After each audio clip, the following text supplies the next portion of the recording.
എല്ലാവർക്കും നമസ്കാരം. എല്ലാവർക്കും നകുലൻസ് കിച്ചണിലേക്ക് സ്വാഗതം. ഇന്ന് ഞാനിവിടെ വന്നിരിക്കുന്നത് തിരുവാതിരയുടെ മറ്റൊരു വിഭവമായിട്ടാണ്. പുഴുക്കാണ് ഉണ്ടാക്കാൻ പോണത്. അതിന് ചില സ്ഥലങ്ങളിലൊക്കെ എട്ടങ്ങാടി എന്ന് പറയും. അപ്പോൾ അത് എങ്ങനെയാണ് ഉണ്ടാക്കണമെന്ന് നോക്കാം. അതിനു മുൻപേ ആദ്യമായിട്ട് ഈ ചാനൽ കാണുന്നവരുണ്ടെങ്കിൽ സബ്സ്ക്രൈബ് ചെയ്യാനും ബെല്ലൈക്കൺ ക്ലിക്ക് ചെയ്യാനും ഒന്നും മറക്കരുത്. ഇനി നമുക്ക് വീഡിയോയിലേക്ക് പോകാം. പുഴുക്കിന് നമുക്ക് ഇഷ്ടമുള്ള അനുസരിച്ച് കഷ്ണങ്ങൾ എടുക്കാം. വീട്ടിലെ അംഗങ്ങൾക്ക് അനുസരിച്ച് എടുക്കാം. ഇതിൽ എട്ടങ്ങാടി എന്ന് പറയുന്നതിന് 8 വിധം ആണ് എടുക്കേണ്ടത്. അപ്പോൾ നമുക്ക് വീട്ടിൽ എന്താണ് അവൈലബിൾ ആയിട്ടുള്ളത് അതൊക്കെ എടുക്കാം. അപ്പോൾ ഇത് ചേനയാണ് എടുത്തിരിക്കുന്നത്. ഇത് കുറച്ച് എടുത്തിട്ടുള്ളൂ. ഇതുപോലെ ബാക്കിയുള്ള കഷ്ണം കൂടി നോക്കാം. പച്ച ഏത്തക്കായ 1 or 2 എടുക്കാം. പിന്നെ കുറച്ച് കപ്പ കഷ്ണങ്ങൾ എടുക്കാം. ഇത് കാച്ചിലാണ്. ഇത് വെളുത്ത കാച്ചിലുണ്ട്, വയലറ്റ് കാച്ചിലുണ്ട്. നിറം വയലറ്റിൻ്റെ ഇഷ്ടമില്ലെങ്കിൽ അത് മാറ്റിയെടുക്കാം. ചേമ്പിൻ്റെ കഷ്ണങ്ങൾ എടുക്കാം. പിന്നെ കുറച്ച് കൂർക്ക. ഇത് ഉരുളക്കിഴങ്ങാണ്. ഇത് നമുക്ക് ഓപ്ഷണലാണ്. ഇത് നമ്മൾ പണ്ട് കാലങ്ങളിലും തിരുവാതിരയ്ക്കൊന്നും ഉപയോഗിച്ചിട്ടുണ്ടായിരുന്നില്ല. ഇനിയിപ്പോൾ അതിലെന്തെങ്കിലും ഒരു കിഴങ്ങിന് കുറവ് തോന്നുകയാണെങ്കിൽ മാത്രം ഇത് ഉപയോഗിക്കാം. ഇതിപ്പോൾ ഞാനിപ്പോൾ ഒരു കഷ്ണം അരിഞ്ഞിടുന്നുണ്ട്. ഇനി വേണ്ടത് കുറച്ച് വൻപയറാണ്. ഇത് ഞാനൊന്ന് വെള്ളത്തിൽ കുതിർത്ത് വെച്ചിട്ടുണ്ടായിരുന്നു. അപ്പോൾ അത് വേവിച്ചെടുത്തതാണ്. ഇനി ഇതും കൂടി എല്ലാം കൂടി ചേർത്തിട്ടാണ് നമ്മൾ ഇനി വേവിക്കാൻ പോണത്. ഇനി പുഴുക്കിലേക്കുള്ള അരപ്പിനുള്ളതാണ്. ഇത് നാളികേരം 2 കപ്പുണ്ട്. കുറച്ച് ജീരകം ചേർത്തിട്ടുണ്ട്. പിന്നെ പച്ചമുളക് നമുക്ക് എരിവിനനുസരിച്ച് എടുക്കാം. കുറച്ച് കറിവേപ്പില. ഇതെല്ലാം കൂടി തരിതരിപ്പായിട്ട് നല്ലപോലെ അരിഞ്ഞ് പേസ്റ്റ് ആവരുത്. അതിന് തൊട്ട് മുന്നത്തെ ഒരു സ്റ്റേജിലെടുക്കണം. എല്ലാ കഷ്ണങ്ങളും ഞാൻ കുക്കറിൽ വെച്ചിട്ടുണ്ട്. നമുക്ക് സാധാരണ പാത്രത്തിലും വെക്കാം. കുക്കറിൽ വെക്കുകയാണെങ്കിൽ 2 വിസിൽ അതിനനുസരിച്ച് വെന്തോ നോക്കാം. അത് കഴിഞ്ഞിട്ട് പിന്നെ വേണമെങ്കിൽ വിസിലടിപ്പിക്കാം. ഇതിപ്പോൾ ഞാൻ ആവശ്യത്തിന് ഉപ്പും കൂടി ചേർക്കുകയാണ്. ഇത് നമുക്ക് അടുപ്പത്ത് വെക്കാം. വൻപയർ ഞാൻ അതിൻ്റെ കൂടെ വേവിക്കുന്നില്ല, കാരണം അത് വേവിച്ച് വെച്ചതാണ്. അപ്പോൾ അത് വെന്ത് കഴിഞ്ഞിട്ട് നമുക്കിതിലേക്ക് ചേർക്കാം. ഇതാണ് പുഴുക്കിൻ്റെ കൂടെ കഴിക്കാനുള്ള നുറുക്ക് ഗോതമ്പിൻ്റെ കഞ്ഞി.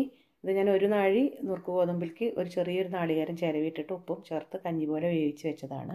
ഇതിന് പകരം നമുക്ക് റവ ഉപ്മാവും കഴിക്കാം. പക്ഷേ റവ ഉപ്മാവ് നോമ്പിനൊക്കെ ഉണ്ടാക്കുമ്പോൾ നമ്മുടെ നാട്ടിൽ ചെറിയ ഉള്ളി ഉപയോഗിക്കില്ല, വഴറ്റാൻ ഉള്ളി ഉപയോഗിക്കില്ല. ബാക്കിയുള്ള എല്ലാ ഇൻഗ്രീഡിയൻസും വെച്ചിട്ടാണ് ഉണ്ടാക്കുന്നത്. അപ്പോൾ അങ്ങനെ റവ ഉപ്മാവും പുഴുക്കിൻ്റെ കൂടെ കഴിക്കാം ഉച്ചയ്ക്ക്. ഇനി ഇതിൻ്റെ കൺസിസ്റ്റൻസി കുറച്ച് നീട്ടിയോ കുറുക്കിയോ എങ്ങനെ വേണമെങ്കിലും നിങ്ങൾക്ക് ഉണ്ടാക്കാവുന്നതാണ്.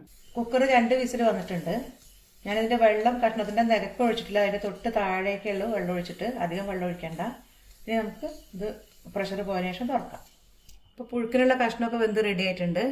ഇത് കുറച്ചൊരു ഉപ്പ് കുറവ് തോന്നിയിട്ടുണ്ട്. അപ്പം കുറച്ചും കൂടി ഉപ്പിടുകയാണ്. ഇനി നമുക്കിതിലേക്ക് വൻപയർ ചേർക്കാം. ഇത് നല്ലപോലെ ഒന്ന് ചേർത്ത് കൊടുക്കാം. തീ ഒന്ന് ഹൈ ഫ്ലെയിമിലിടുകയാണ്. ഈ വൻപയർ ഇതൊന്ന് മിക്സ് ആയതിനു ശേഷം നമുക്ക് അരപ്പ് ചേർക്കാം. കറിയിൽ നല്ലപോലെ വെള്ളം ഇഷ്ടമല്ല എന്നുണ്ടെങ്കിൽ വെള്ളം കുറച്ചുകൂടി കുറച്ചെടുക്കാം കേട്ടോ. ഞാനൊന്ന് പെർലൻ രൂപത്തിലാണ് ഇവിടെ കഴിക്കുന്നത്. അപ്പോൾ അങ്ങനെ ആണ് എടുത്തിരിക്കുന്നത്. ഇനി നാളികേരം തരിതരിപ്പല്ല, അതിൽ ഒന്നുകൂടി പേസ്റ്റ് ആയിട്ടുണ്ട്. നല്ലപോലെ പേസ്റ്റ് ആവേണ്ടതേ ഉള്ളൂ. അരച്ചിട്ടുണ്ട്. പച്ചമുളകും നാളികേരം ജീരകവും.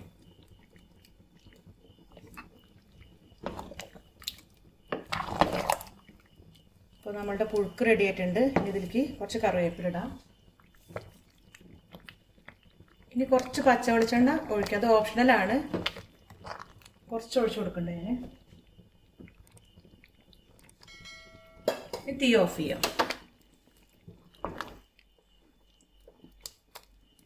അപ്പോൾ വളരെ സ്വാദിഷ്ടമായിട്ടുള്ള പുഴുക്ക് റെഡി ആയിട്ടുണ്ട്. ഈ തിരുവാതിരയ്ക്ക് നിങ്ങളെല്ലാവരും ഇത് ട്രൈ ചെയ്യണം. അപ്പോൾ നിങ്ങൾക്ക് ഈ വീഡിയോ ഇഷ്ടമായെങ്കിൽ ലൈക്ക് ചെയ്യാനും ഷെയർ ചെയ്യാനും കമൻറ്റ് ചെയ്യാനും ഒന്നും മറക്കരുത്. അടുത്ത നല്ലൊരു റെസിപ്പി ആയിട്ട് വരുന്നവരേക്കും ബൈ.